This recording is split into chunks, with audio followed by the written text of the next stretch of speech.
she turned out. Yeah, she turned. Hey. Hey, yo, what's good, you guys? You already know who it is, man. It's Boomer with Bali Star, and today we are getting into the craziest moms ever. You feel me? It looks like it's gonna be a countdown starting from 11. You dig? So, yeah, man. Make sure y'all hit that like to blow the video, man. Subscribe if you're new, man. Join up with the all-star gang up in this thing. And let's get straight on into it. Let's get it. Here are a few of the craziest moms ever. Number 11, Amber Stevenson. In 2015, Amber Stevenson wanted to impart a crucial message upon her 6-year-old son, Jab Jab Punch, while the two shopped at Walmart. Message upon her 6-year-old son, Jab Jab Punch, while the two shopped. He's trolling, right? Crucial message upon her 6-year-old son, Jab Jab Punch. Jar While Jar the two Binks? shopped at What? Walmart, Amber got into what she can Jab Jab Punch. While the two Jab, shopped jab, at punch. Walmart, Amber got into what she considered a justified altercation with another woman named she's Rebecca Mills. a crazy Amber mom pinned Mills for to the naming her ground child and then that. called to her son, Johnny, for backup. Apparently, rules about fair fights went right out the window when little Johnny started kicking Mills while she was down. He even emptied a could've been the bottle of dad's idea. I shampoo don't on her know, for man. added effect. Amber took to Facebook and thanked her supporters for what she considered a learning lesson for Johnny. She didn't raise her kid to take no BS. Her words, not ours. According to Amber, the fight started when Mills allegedly used a racial slur towards a Walmart employee. However, footage of the altercation, which went viral in a heartbeat, did not back up her claim. Other reports say the fight started when Mills drove by in a motorized shopping cart, and Amber, wearing a YOLO shirt, felt the urge to speak up. Apparently, she didn't think Mills needed to be in a wheelchair. Police looked into both women and eventually charged Amber with several offenses. She pled guilty to neglecting a dependent, but charges for contributing to the delinquency of a minor and disorderly conduct were dropped. A judge slapped Amber with a 1-year probation and 30 hours of court-ordered community service. As for Johnny, there might be a black belt in his future. Number 10, Casey Garcia. Oh, what? There might be a black belt in his future. Number 10, Casey Garcia.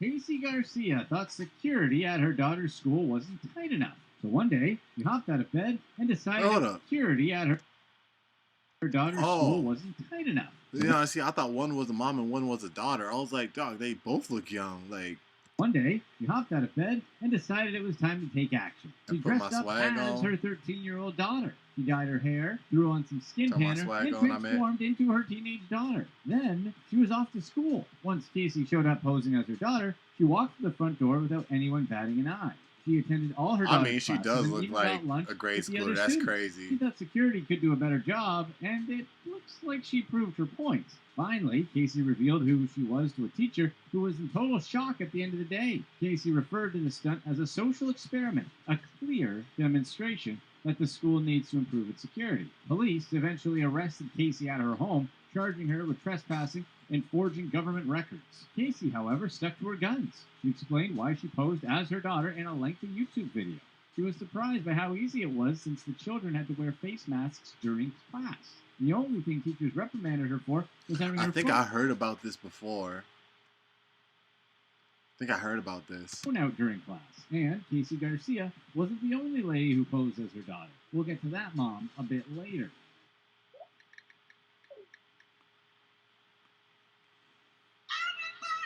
Hey Google, party lights on.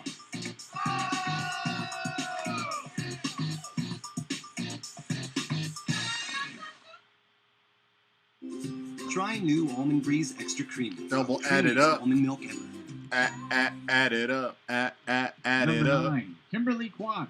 Kim Quatch thought it was wise to sell drugs to students at Cathedral Catholic High School in San Diego, where her son was a student. She even had a partner helping. Kim Quatch thought it was wise to sell drugs to students at Cathedral Catholic High School in San Diego, where her son was a student. She even had a partner helping her with transactions named William Sipperly III, her live-in companion. Together, the two of them used minors to transport marijuana into the school. According to police, she had about 70 underage clients between her son's school and other schools in the area. She also had a network of Her kids son looks moved- like he's 6. Like, he might be in middle school since, yeah, they turn out to be that small anyways. Like, it's crazy, bro. It's crazy. But, at least in my eyes, you know what I'm saying? Like, 7th graders look like the 3rd graders and stuff. I'm just like, bro, that's crazy. But, I mean, I guess middle school, though? moving drugs through the halls. Quach grew her product at home, which police found after arresting her in 2017. They found plant food, grow lights, and other paraphernalia that she needed to grow weed. Caught red-handed, she pled guilty, and a judge sentenced her to almost 12 years in prison. Her sidekick, Sipperly, also pled guilty and faced between 6 and 10 years in prison. His charges stem from supplying drugs to a minor over 14 years old. Apparently, the students at Cathedral Catholic were heavy smokers. Did Quach's operation turn them into regular stoners, or did she stumble upon a profitable market? Number 8. D.D. Blanchard. But that was like before they legalized it. I think they legalized it in California. I know they legalized it in other states, but was California one of them? Huh. Gypsy Rose Blanchard had a crazy mother named Dee Blanchard. The mother, who experts say had a case of Munchausen syndrome by proxy, basically treated her daughter like she had every illness under the sun. Ever since Gypsy was born, Dee faked the girl's conditions to amuse her own mental illness. As Gypsy grew, the conditions did not improve. Her darling even had people believe that Gypsy used a motorized wheelchair because of her illnesses. People questioned whether Gypsy really needed a wheelchair. Her mother moved them to another state. Once settled in Missouri, Dee continued her old ways by convincing everyone Gypsy was sick 24/7. With one illness after the other, Gypsy became That's more sick. rebellious towards Dee as she got older and wanted to walk again. So, Gypsy concocted a reasonably easy plan to deal with her mother once and for all. Gypsy started talking to Nicholas Gojan on a Christian dating site. The two of them hit it off, and Gypsy decided to take their relationship up a notch by asking Nicholas to take her mother out. Like James Bond. She explained how poorly her mother treated her, and she thought Nicholas could be her ticket to end all that. In 2015, he went to Dee home while Gypsy was there and fulfilled Gypsy's wishes. Eventually, Gypsy and Nicholas were arrested in Wisconsin. Now, Gypsy is serving a 10-year sentence. Wait, Gypsy and hold Nicholas on. treated her, and she thought Nicholas could be her ticket to end all that. In 2015, he went to Dee home while Gypsy was there and fulfilled Gypsy's wishes. Eventually, Gypsy and Nicholas were arrested. Dude, whole time he was saying take out, I thought he meant she was asking him to take her mom out on a date.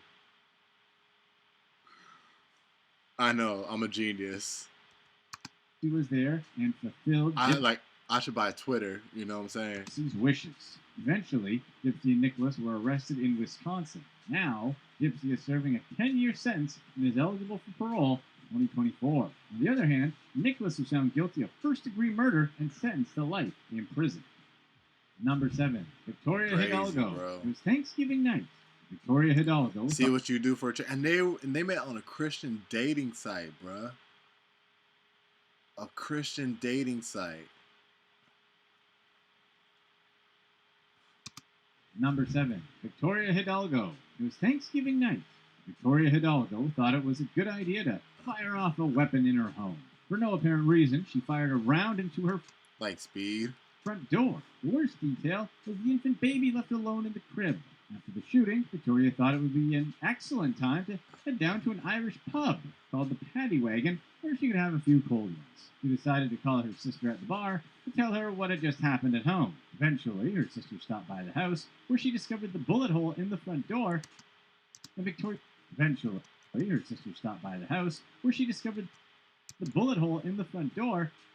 baby inside. She called their mother, who then notified police. Hidalgo's 2-year-old son suffered from several medical conditions. Fresh off brain surgery, Sick. She's smiling in her photo too.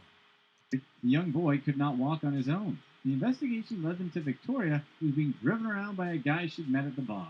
He told police he was concerned for her safety and offered to drive her home. When the police saw Victoria, her eyes were bloodshot. She was slurring her speech. The shooting at her house with her baby inside was not a concern anymore. Victoria was arrested and released on bond after police charged her with child neglect.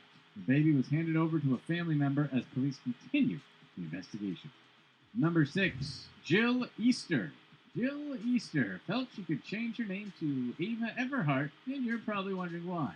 Well, that's because Jill decided to commit a crime. She got busted, so she thought it would be best to change her identity after becoming a convict.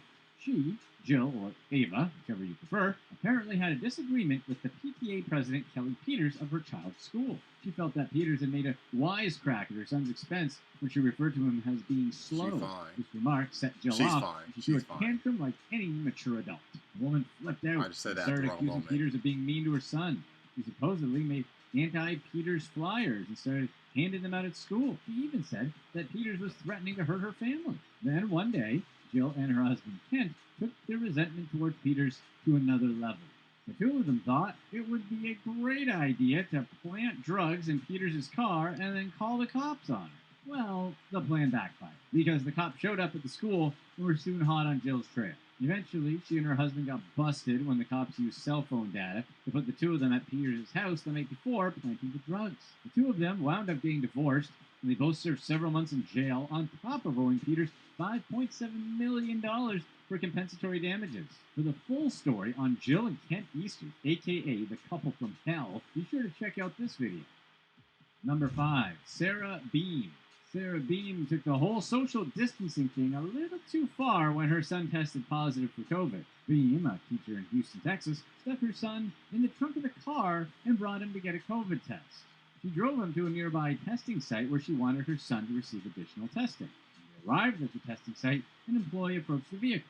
Sarah explained that she wanted additional testing done on her son, who was already positive with COVID. The employee didn't see her son in the car. They asked where he was. Sarah, the loving mother that she is, told the workers he's in the trunk. Her reasoning for stuffing her son in the trunk of the car? She didn't want to get COVID. No, Beam wasn't driving a hatchback, at least not the way the police describe it. She stuck her son in the trunk of a sedan. Those trunks are made to crumble in the event of a crash, not to mention lack of seatbelts. After checking the trunk, the employee discovered Beam's son was okay. The employee then contacted the local authorities and made them aware of the situation. And then, Sarah has been placed on administrative leave. However, no charges have been filed against her at this time. Number 4, Miss Karanda. Well, that's clearly child endangerment. You feel me? So, Baking a batch of brownies, Michael Karanda laid them out on the stove to cool off. Proud of his accomplishment, he left the room and went to bed to dream about how good those brownies would taste. That's when things went south for Karanda. When he woke up, he discovered the whole pan of brownies was missing. His elderly mother decided to take the brownies to a senior community center to share with her friends on card night. However, his mom didn't know one tiny detail about these brownies. They were loaded with marijuana. So, the senior citizens got a healthy dose of THC. Instead of playing cards, they were probably having conversations with them. The staff of the community center noticed the patients acting unusual, so they alerted the cops. It didn't take long for police to connect the dots, realizing the pot brownies made the patients full of life. Miranda's mother handed over the remaining brownies, but the police weren't done. They paid a visit to his home. Miranda's mother handed over the remaining brownies, but the police weren't done. They paid a visit to his home, slapped the cuffs on. See, marijuana isn't legal in South Dakota. but honestly, it wasn't even his fault though. His mom took the brownies not even knowing. Like, how are you just gonna take somebody's stuff? Like, if you didn't cook it, you just see it there. Why would you bring it over to like somebody's house, or in this case, a senior citizen home, to share? Wouldn't you even want to ask your son first? So why they arrest him? Where he bought a pound of THC butter. He used half in the brownie batch and saved the other. Police released him on a $3,000 bond. Thankfully, nobody was harmed after eating the brownies, possibly just reminded of the good old days. Number 3, Aaron Garcia. Aaron Garcia's 8-year-old daughter knows just how dangerous drinking and driving can be.